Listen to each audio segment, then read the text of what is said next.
Du 24 décembre, justement, Frank-Walter Steinmeier appelle à l'unité, à la cohésion du pays après l'attaque meurtrière de Magdebourg. Nous sommes en direct de Berlin avec notre correspondante Anne Maillet. Alors Anne, c'est un message pour couper court à toute instrumentalisation politique de cette attaque meurtrière?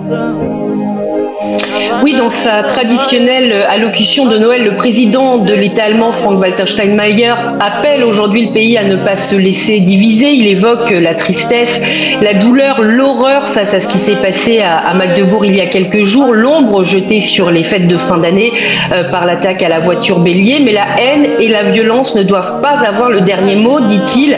Des paroles d'apaisement, effectivement, alors que le deuil à Magdebourg a laissé place hier soir à la récupération politique. Le parti d'extrême droite allemand AfD y tenait une manifestation pour rendre officiellement hommage aux victimes, mais surtout pour demander la fermeture des frontières et dénoncer la politique migratoire allemande que la formation tient pour responsable de l'attaque de vendredi soir. Alors le parti AfD passe bien évidemment sous silence le fait que l'auteur de cet attentat était un Saoudien qui avait rejeté l'islam, un homme qui sympathisait par ailleurs avec les thèses de l'extrême droite, notamment sur ses réseaux sociaux.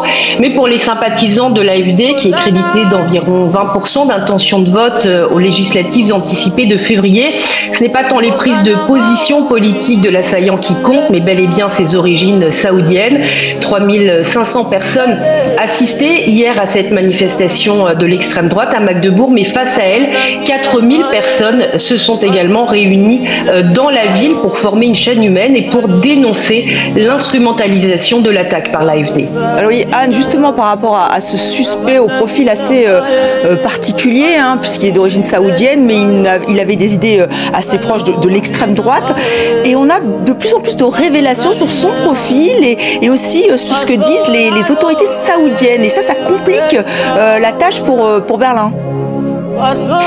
Oui, le gouvernement allemand est clairement sous pression. Le gouvernement qui promet bien sûr une enquête rapide et minutieuse pour clarifier d'éventuelles erreurs des services de sécurité dans la prévention de cette attaque, car les éléments effectivement qui filtrent ces derniers jours sur cet homme, un psychiatre installé en Allemagne depuis 2006, étaient très alarmants.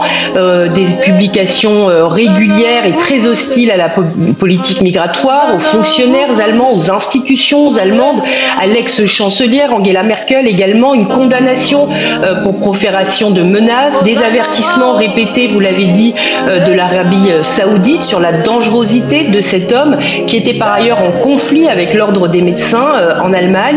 La ministre de l'Intérieur, Nancy Faeser, sera d'ailleurs auditionnée dès le 30 décembre par une commission parlementaire sur d'éventuels dysfonctionnements.